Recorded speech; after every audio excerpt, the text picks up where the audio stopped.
মসজিদ নেবে এয়ারপোর্ট, আর আমরা বলবো নিয়ে নেন, নেভার। নিজের হাতে মসজিদ আমরা দেব না। আমরা সূত্র দিচ্ছি। সূত্র কি?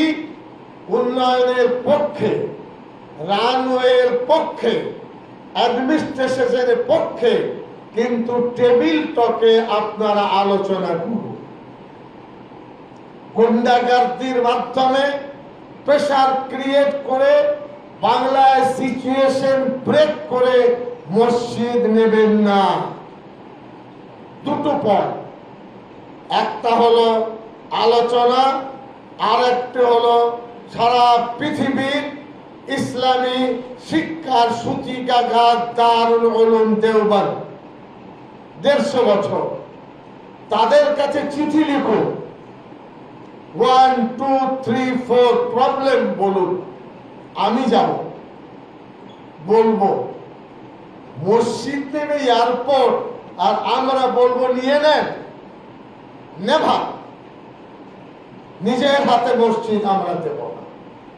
शांतिपूर्ण प्रतिवाद ऑल ओवर इंडिया, पूरे मुल्क में इसके खिलाफ लोग आवाज उठाएंगे। বুঝতে পারলেন না? পারলেন না? আমরা চুপচাপ আছি, এখনো থাকবো, কালকে আবার চেষ্টা করব নামাজ পড়তে দেওয়া হোক। গতকাল রাত্রিবেলা এয়ারপোর্ট, পুলিশ স্টেশন আর নেতাজি সুভাষচন্দ্র বোস এয়ারপোর্ট যেটা আছে ইন্টারনাল, দুটো থানায় গেছে, মিষ্টি মিষ্টি কথা বলে, আমরা আপনাদের এই এফআইআর নিতে পারবো না। বসে আছেন কেন? পুলিশ এত চাটুকার হবে কেন? পুলিশ এত দলদাস হবে কেন? পুলিশ আইনের পক্ষে নিক তারা। বলছে কি বলবো সাহেব, আপনি ভালো মানুষ, বলে গল্প শুনতে আসেন। 2 ঘন্টা ধরে ঘুরেছি। এয়ারপোর্ট অথরিটিকে আমি 3 বার টেলিফোন করেছি। 11 তারিখে আমার পকেটে তার মেসেজ। এয়ারপোর্ট পুলিশ স্টেশনকে করেছি, কোনো উত্তর নেই। কে তাদের মগজ তৈরি করলো? আর এরপরে যে তথ্য দিচ্ছি আপনারা অবাক হয়ে যাবেন। এবার শুনে নেন। प्रतिवाद दिवस अंशकारीদের জন্য করণীয় বিষয়, जो एहतजाज में शामिल होंगे उसके लिए जुमार दिन प्रतिवाद दिवस শান্তিপূর্ণভাবে পালিত হবে। নো ডেমনস্ট্রেশন, কোনো ইল্লিগাল কাজ হবে না। এখানে কোনো পারমিশনের প্রয়োজন নেই। মসজিদে নামাজ পড়ব, পারমিশন লাগবে? এই কালো ব্যাগ প্রতিবাদ করব, পারমিশন লাগবে? না, এটা হবে না। 1 কোটি মানুষ, তার বেশি করবে ইনশাআল্লাহ।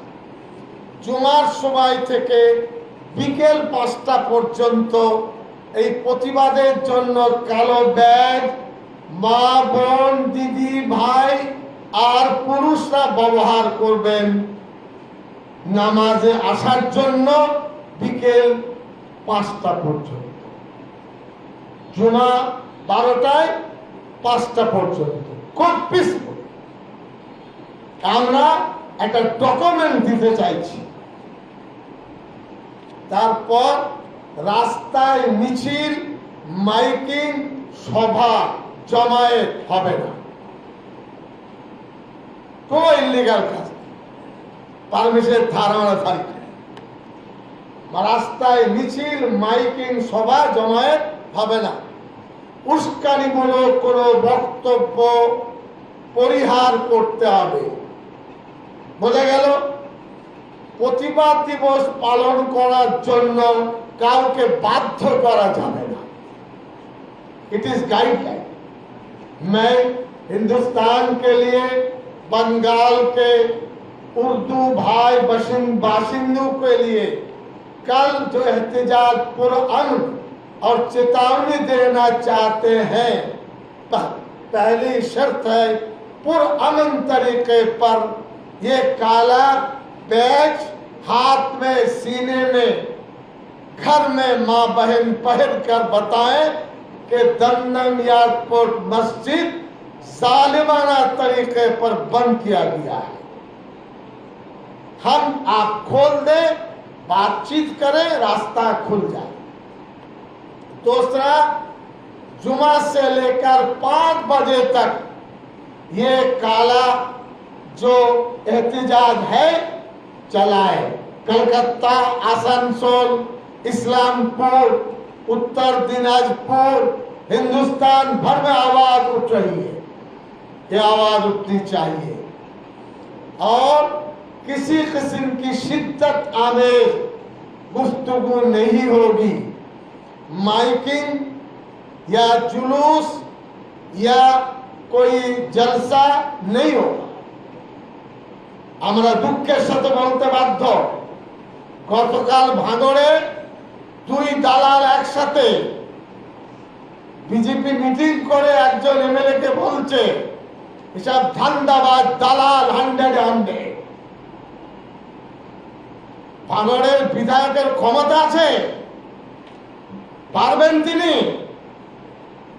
জি, দালাল থেকে সাবধান, দালাল থেকে সাবধান। এ মসজিদ আল্লাহর ঘর, মুসলিম কমিউনিটি, দালালদের জায়গা এখানে নেই। খুব পরিষ্কার, কে রাখবেন কে চড়বেন ও আমাদের পড়বার জায়গা নেই। এই কমিটির পক্ষ থেকে এটা ছাপলাম। এবার আপনাদের এটা হলো এফআইআর এর কপি। এটা এয়ারপোর্ট ঋতব্রতর সঙ্গে বৈঠকের পর ইয়ে করছে, কোথাও নেই, কালীঘাটে ফালীঘাটে নেই, ও যাবে ওই গোঘাটেই। এখন কথা হচ্ছে যে লক্ষ্য করে দেখবেন, বাহাদুরি দেখিয়েছিল, বিপ্লবী সাজার চেষ্টা করেছিল, মমতার সঙ্গে থাকবো বলে বড় বড় বাতেলা করেছে, তারপরে পুলিশকে 2বার রেড করেছে, বাস গল্প শেষ। তো এখন পুলিশের সবথেকে বড় সেবাশ্রয়, একটা সেবাশ্রয় তো দেখছেন মানুষের চিকিৎসার নামে কোটি কোটি টাকা লুট করেছে, মানুষকে শেষ করে দিয়েছে, খোকাবাবুর সেবাশ্রয়। এখন আরেকটা সেবাশ্রয় হয়েছে, সেই সেবাশ্রয়ে নাম পাল্টে বলুন পুলিশি সেবাশ্রয়। অর্থাৎ পুলিশের হুক করলে, কোথাও পুলিশি তদন্ত হলে, চুরি বাটপারি করে যদি পুলিশ ধরে, এমন কোনো সম্ভাবনা থাকলে সোজাসুজি চলে যাও এই নতুন যে কি একটা দল হয়েছে, সেই দলের কাছে যারা সেবা দেবে, পুলিশের কাছ থেকে বাঁচার সব ব্যবস্থা করে দেবে।